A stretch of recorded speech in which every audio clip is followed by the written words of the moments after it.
He kōna I purangi tēnei nā te reo irirangi o Aotearoa. I want you to imagine a dog barking in your head. Can you hear it? How does it sound? Is it crisp and clear? Is it muffled or nebulous? Or is there just nothing? Kia ora, nau mai haru mai ki te ao hurihanga. Hello and welcome to Our Changing World, ko Concannon tēnei. I think most of us go about our lives presuming that the people around us are experiencing the world much as we do. Seeing the same colours, feeling the same textures, processing and storing information in the same way in our brains. But I'm here to tell you that this is not the case. The diversity of how human brains work and interact with the world is astounding. And today, I want to introduce you to an aspect of this diversity that blew my mind when I first heard about it. I see the world and I think of the world kind of through closed captions, these thoughts sort of pop into my mind and I can comprehend exactly what I'm feeling, what I'm seeing, what I'm experiencing, but those thoughts aren't translated sort of verbally into this voice.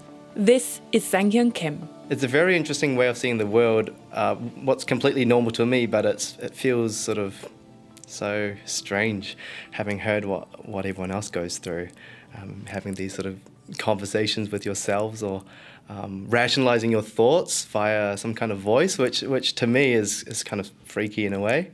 I've always been used to this kind of silence.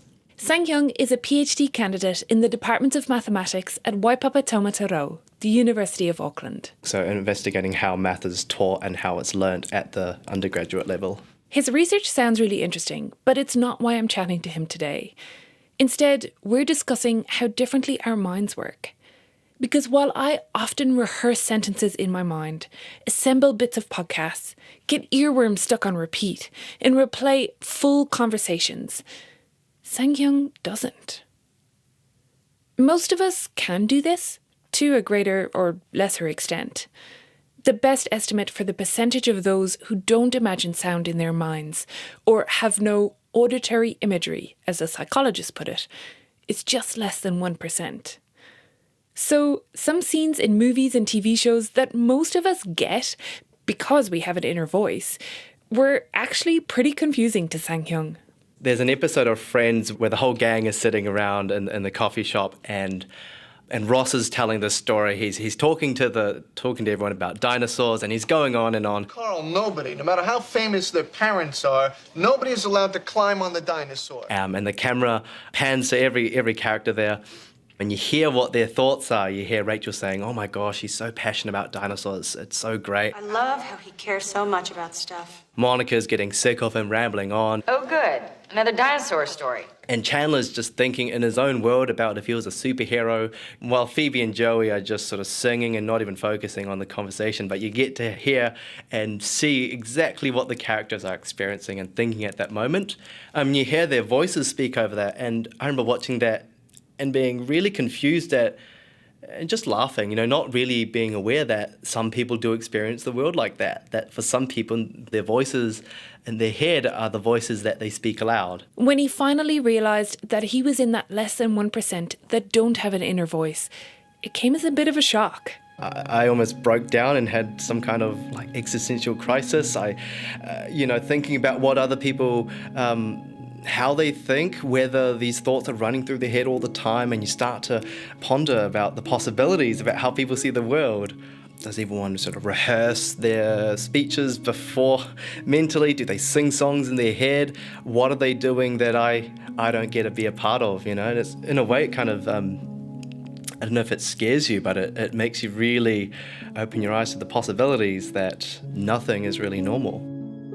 It was a bit of a groundbreaking moment when I really came to terms that this is a bit of a weird thing. It's a very interesting thing that I think deserves to be looked at further. And that's precisely what Professor Tony Lambert and his team are doing. I'm Tony Lambert. I'm a professor of psychology and cognitive neuroscience at the University of Auckland. Tony got interested in this area of research through thinking about another variation of how brains work: people who don't have visual imagery. So in the last few years, there's been a huge interest really in visual imagery and in lack of visual imagery. So there's an English psychologist, actually I think he's a neurologist, called Adam Zeman, who introduced this term aphantasia to the literature in 2015. And when Adam Zeman started to write about this, there was lots of interest from the public and from the media and lots of people saying, oh gosh, I'm like that. I don't imagine things visually either. It's not as if he was the first to come across this, just the first to give it a name and to popularise the idea widely enough that people contacted him about their experiences. Here's Professor Zeman speaking to Kim Hill in November 2015. There were some rather unwieldy phrases like defective revisualization, which were a bit of a mouthful, so we thought it needed a simple description, and I therefore consulted a classicist friend who suggested the term aphantasia. Phantasia was Aristotle's term for the mind's eye, the ability to visualize, and the A denotes the absence of that ability, as in aphasia when you can't speak, or amnesia when you have difficulty with memory. Can you think of a word to describe my inability to imagine what aphantasia is like? Well, that's quite a common response. And I think that response is one of the reasons why the term has proved quite popular with people who recognize this experience as their own. Because if it affects about 2% of the population, which some evidence suggests might be the case, then if you have this variation in experience, you're going to spend time trying to explain it to others, to your friends and your family, and they won't get it because it's relatively rare. The whole interview is fascinating, actually. I recommend a listen. But back to Tony. So we got interested in this, and it occurred to me that people had completely ignored the auditory dimension of this, because some people who said they don't imagine things visually also don't imagine sounds. So we got interested in this, and it had been completely overlooked in a way. In fact, there wasn't even a name for the lack of auditory imagery. So in a paper we published in 2021, we introduced the term anauralia to the literature, and the idea of anauralia is that it's the absence of being able to imagine what sounds like, either music or environmental sounds like ambulance sirens or voices. One of the first things that Tony and his colleagues did was try to figure out the relationship between anauralia and aphantasia. That is, if you don't have audio imagery, are you also always missing visual imagery? And what we found is that they are associated. So people who say that they don't experience sounds also often say that they don't experience visual images either. And at the other end of the extreme, people who say that they can imagine sounds as clearly as if they're actually hearing them. Also, many of those people also say they can imagine things visually very, very clearly. So they do go together reasonably strongly. However, in our most recent study, which used a very large sample, 30,000 New Zealanders, with that large sample, what we were able to do is to look for dissociations. And what we've found is that those two kind of dimensions of imagination do actually pull apart. They do dissociate quite rarely. So there are some people who say they don't imagine sounds at all, but they can imagine the visual appearance of things very, very clearly. And conversely, there are people who say that they can't imagine things visually, but they can imagine sounds very, very clearly indeed. For Sang Young, he experiences both anauralia and aphantasia. The names are quite strange and clinical sounding, as if they were some kind of disorder. But, Tony says, this is definitely not how we should think about them.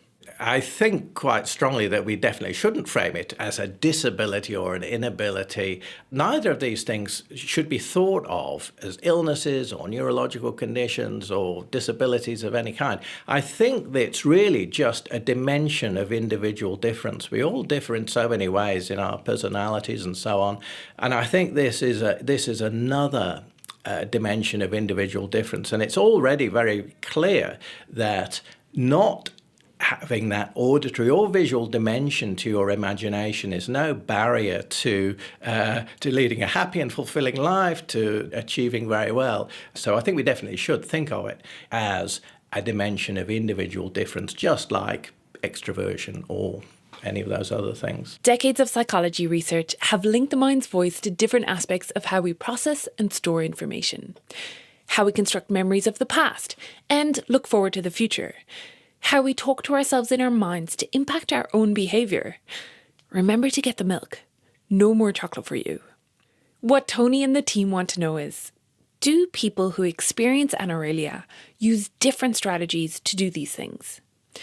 They've got a number of questions that they hope to address, but the one that PhD student Zoe Shelp is focused on right now is how we strategically think about and memorize things in the present, something psychologists call working memory. It's that little second when you're trying to remember a phone number, when you're starting to rehearse that in your head, for example, or a grocery list, just the part of your memory that has flexibility and ways of either dismissing a part of information or recruiting it into your long-term storage. To test this in the lab, Zoe has a computer program that sets up a simple memory test. People come in, we sit them down, we explain everything to them, and then I sit them across from me with a screen in front of them, and they get a list of 4 words presented one at a time on the computer, a red dot which cues them to tell me that list in the exact order that they saw it. If they get it correct, the list goes up to 5 words. If they can't quite remember it, it goes down to 3, which means that I'll, at the point of having done 16 trials, I'll get an average of how many words they can remember, and then I score them based on that. So far, she's done this with 10 people who experience anauralia, as well as age, gender, and language match controls. I give it a go, but totally cheat. Cult, hint, rush, verb. Red dot. And the red dot means I have to repeat it back to you. But I shouldn't be saying it out loud. No, you shouldn't. So yeah, in my mind, I would be, if I wasn't able to say them out loud, I would be saying them over and over in my head. That would be my strategy. Mm-hmm. So what did you find for the people who experience anauralia? What kind of strategies did they use? So what we found is that they're equally as likely to repeat them in their head. I'm not quite sure how that works, but we kind of had the same thing happening there, where they were able to have some sort of concept of repeating the words in their head, but they were way less likely to create a story through the words that they got. So there are a couple of words like fantasy and misery and cat, and so you would imagine like a fairy that's really, really miserable patting a cat. A lot of controls would do that and would like talk about how they tried to remember especially rhyming words like that, like mat, cat, cap. They'd imagine a cat on a mat with a cap on. But anauralics wouldn't do that. They wouldn't really think of that, which was quite interesting. I'm not quite sure why. Were any of them kind of, not saying the words, but like mouthing the words? Yes, I kept calling out people being like, you can't actually whisper them, you know. I had one person that I didn't catch up on that used sign language to like, I guess mouth them but with their fingers, which was, I was a little bit like, that's quite sneaky. I mean, is that cheating? Could other people also be using their fingers to remember things? I don't know. They definitely used their fingers. Anauralics did that a lot. They used their fingers to remember how many words were in the list because the word lists changed, the lengths. So they tried to remember, okay, I need to remember 5 words. And then based on that, they'd go back. They were also very likely to create abbreviations. So if they had fantasy, atom, and misery, they would try to find something from FAM and then go back to their head being like, okay, what are the most common words that I have recently seen that start with these? So no difference between the groups in ability, some different strategies. Of course, because anauralia and aphantasia often track together in people, it will be tricky for these researchers to tease these two things apart. Zoe's hoping to recruit more participants in time, and ideally this will include a mix of people who experience anauralia but not aphantasia, and vice versa. How do they go about finding people? Well, remember Tony mentioned that large survey of 30,000 New Zealanders. We managed to put 2 questions into what we call the NZAVS, the New Zealand Attitudes and Values Survey, which is a huge study that's been run across many years now with a bunch of different items that ask the person that's filling it out whether they can imagine a dog barking or a familiar voice in their head. And based on their score, if they score a 1, we consider them an anauralic. If they score between 3 and 6, we consider them to be a control. And 7, we consider them to be what's called hypoauralic, so have a very vivid imagery. So at the start, I asked you to imagine a dog barking. If it's crisp and clear and you hear it like there's a dog right next to you pestering you to throw the dang ball, then you're a 7. If you can't imagine anything, you're a 1. And then 2 to 6 cover between like a faint sound of a dog barking, muffled and unclear, to reasonably clear, but not quite like real life. The same kind of scale was used for aphantasia, but with visual imagery questions. For this New Zealand Attitudes and Values survey, people could add contact details if they were happy to be involved in follow-up research, which is how Zoe could recruit some of the people who had answered a 1. Her PhD colleague, Gage Quigley-Tump, has also made use of this survey data. He wanted to investigate something for anauralia that has long been looked at for people who experience aphantasia. Actually, dating all the way back to 1880, there's a scientist called Francis Galton who made this hypothesis that men of science at the time were all sort of aphantasic, what we would call aphantasic today, but they were completely devoid of any kind of imagery. So the theory was that abstract thought requires like less visualization because it's distracting or something. So using that hypothesis through time, there's been this sort of link between weaker imagery and scientific careers. So if you have aphantasia, you are more likely to end up in a scientific career, such as computer or mathematics or the softer sciences. And versus any other career, or versus, like, I don't know, creative careers? Well, the original paper found around 20% of their aphantasic participants were in scientific careers and very few of them in artistic careers. They actually found the inverse of this too. So people with hyperphantasia were about 45% of them were in creative careers to do with the arts and media and so on. And so we sort of ran with this idea and tried to replicate the study because the NZAVS collects all of this occupation data as well. So we just had the data sitting there, and essentially we did replicate this effect. We found the same trend for aphantasics, that they were more likely to be in, well, specifically we found more likely for them to be in computer and mathematical jobs. The soft sciences did not come out, so it turns out it was more related to computer and mathematics than anything. And then we did the same for the anauralia side of it, and there was actually nothing there. So they were not trended towards any particular career at all. So it seems as though the visual domain is sort of deciding this the most. That's interesting, because I thought, didn't anauralia and aphantasia kind of track together in most people?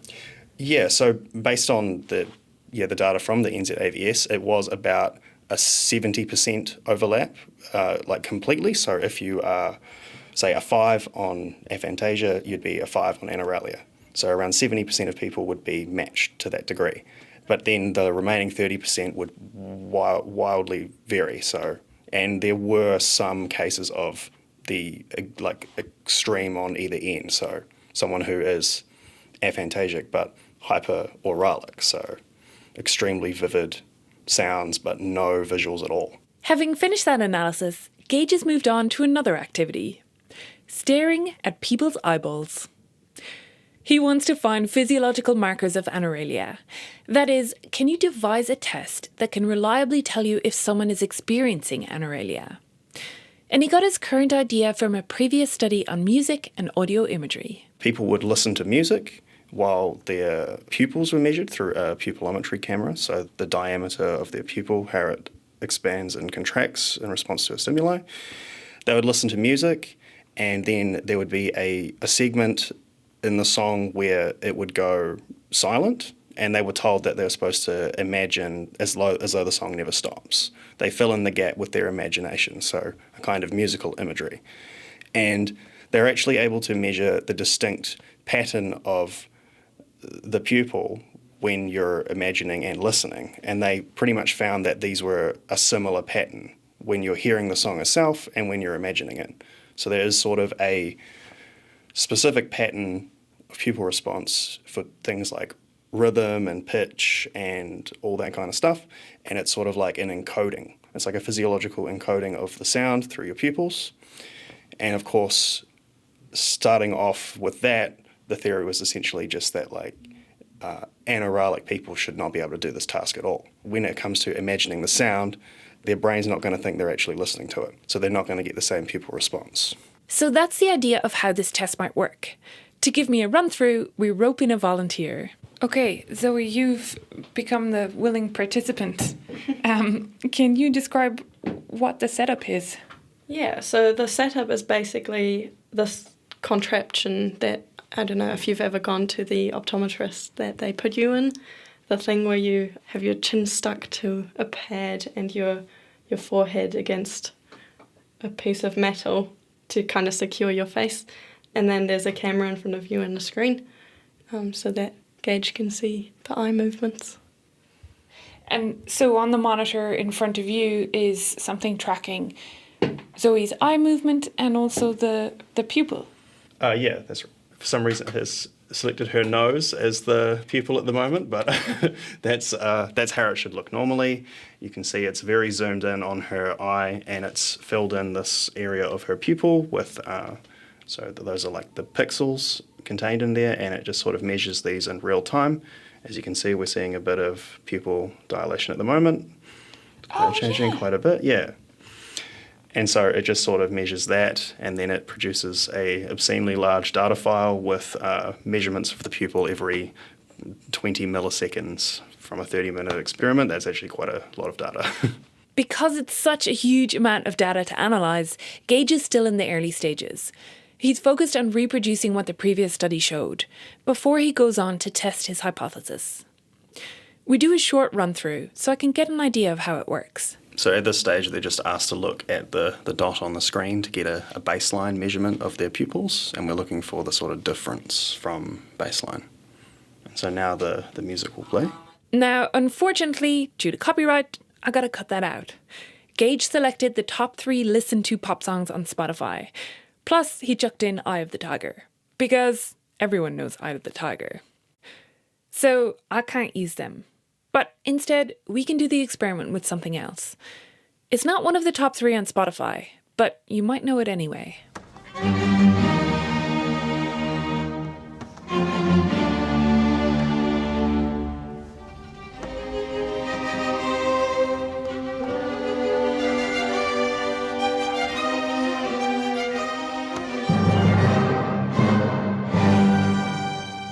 And now we play it again, but with a gap, where you have to keep playing the song in your mind. You're not allowed to hum or tap or anything like that. Just use your mind.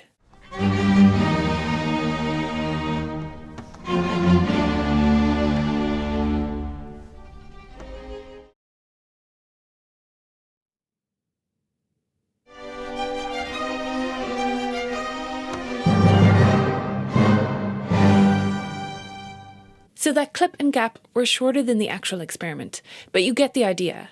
And if you can hear the sound in your head, your brain will be lighting up in different areas, and your pupils will be keeping time by dilating to the pitch and rhythm. Were you able to keep up? I was fully hoping that I would line it up perfectly, but I was dragging behind, and I was a little bit surprised when it came in back. I was like, dang it! Actually, Zoe probably would have done better with Beethoven than Bieber, because what I just played is a recording of the student orchestra that Zoe plays in. She's a violinist. Gage is a guitarist. They both told me they reckon they sit around a 6 on the rating scale, and they use audio imagery a lot when they're learning different melodies. But for the anauraliacs who come in to take this test... It was interesting when we had some participants in, and I would ask them, like, okay, for this part you're going to have to imagine the song, and they just have no idea what I'm talking about. They're just like, I don't actually hear anything in my head, so I can't, how would I do this? And then we always get the questions like, can you actually do this? Like, people are, like, they're more surprised that everyone else is not like them. Being able to hear sounds in their minds themselves, but working with people who can't, Zoe and Gage and Tony have a lot of discussions around the questions they're asking and whether they're the right ones. How do we classify whether someone's an anauralic if they kind of have an inner voice but no inner ear, if they can't imagine other world sounds but they still kind of talk to themselves? Do we classify them as an anauralic or something in between? Because there are people who have absolutely nothing and don't even talk to themselves in their head. So do we need to make a differentiation between that? How do we control, for example, for aphantasia, or do we want to take that into account, and so on? I mean, I usually just listen because they have a lot of interesting things to say. And then also, when I talk about my own experience, they can argue that, and they can kind of say, but my experience is like this, and this is why it's different in a way. I have a friend who has anauralia, whose husband is very, very imaginative. Her and her husband argue a lot about their experiences and, for example, in terms of creativity, how they approach what they want to do, because when you have an inner eye or an inner voice, you kind of know what it's supposed to sound like or what it's supposed to look like. So you come in to this creative space with an idea of what you want to create. So you can kind of sometimes even get disappointed by the fact that it's not the same to what you imagined, whereas she doesn't have that issue. She just goes and creates and is like, oh, this is great, like this is cool, let's add something more to it, without having that preconception. So it's quite fascinating to hear everyone's stories and just listen to them. It's very early days in the team's investigations into anauralia, and right now they have more questions than answers. Over the next few years, they aim to expand the current studies and start investigating those questions around storing and retrieving past memories and imagining futures. They'll also bring in advanced imaging techniques to look at what's happening in people's brains. Here's Professor Tony Lambert again.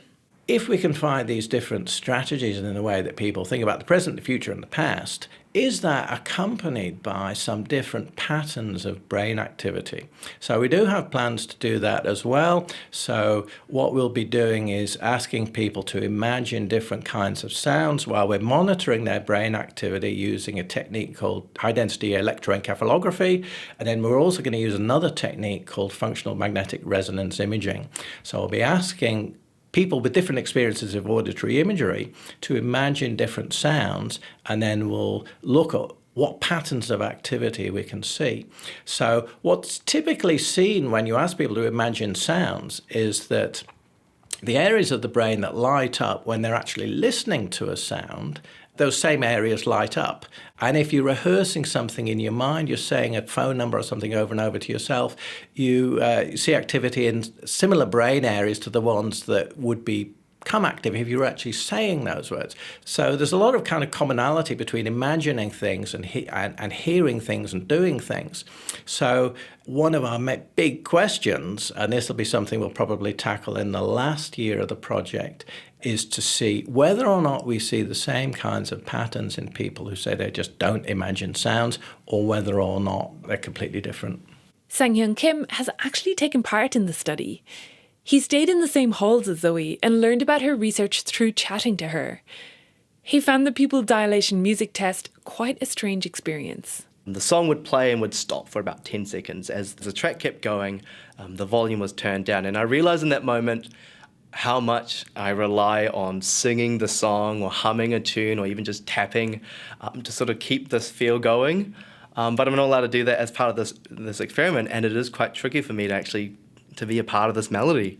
And being a musician, it really makes you a little more cognizant about how we think, about how we interact with music, about how we are a part of the music. And I think it was a very interesting experience, I will say. That's right. Sang-hyun too is a musician and has played with Zoe in the student orchestra. I play the trumpet. I did my undergraduate studies in classical performance on the trumpet here at the University of Auckland, and I've been playing that for over 10 years. So it's been a very fun journey. From that initial existential crisis, I asked Sang-hyun how he feels about his experience of anauralia now, and how he thinks it impacts his teaching and research. I'm more happy about it. I guess I'm just glad to know that that it's a thing, that I know that I'm not alone in this, at least. I know as a teacher you become really aware of that there are students that may need particular explanations, different ways of showing these ideas, often through gestures or through pictures. It's particularly, I don't want to say dangerous, but particularly of concern in maths, where it's such an abstract subject within itself that I know mathematicians that can just see these things in their head and don't even need to draw many of these very complex ideas. And for myself, I know I was never that student, so I know I like to make use of visuals, make use of colours, lots of different ways to show these kind of ideas.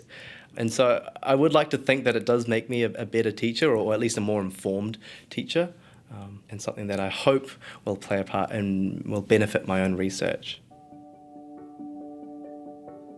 And I'm really glad that this is being looked into now. I'm surprised that it's sort of taken this long for people to notice that there was a difference, and I guess it's so hard to identify that there is a difference there, right? We all think that we see the world in much the same ways. For the research that will take place, I'm really looking forward to seeing what comes out of this. You know, maybe there'll be something special that only we can do that the others can't, or maybe the other way, but who knows? I think we should embrace this kind of neurodiverse world that we live in, right? I think it's amazing.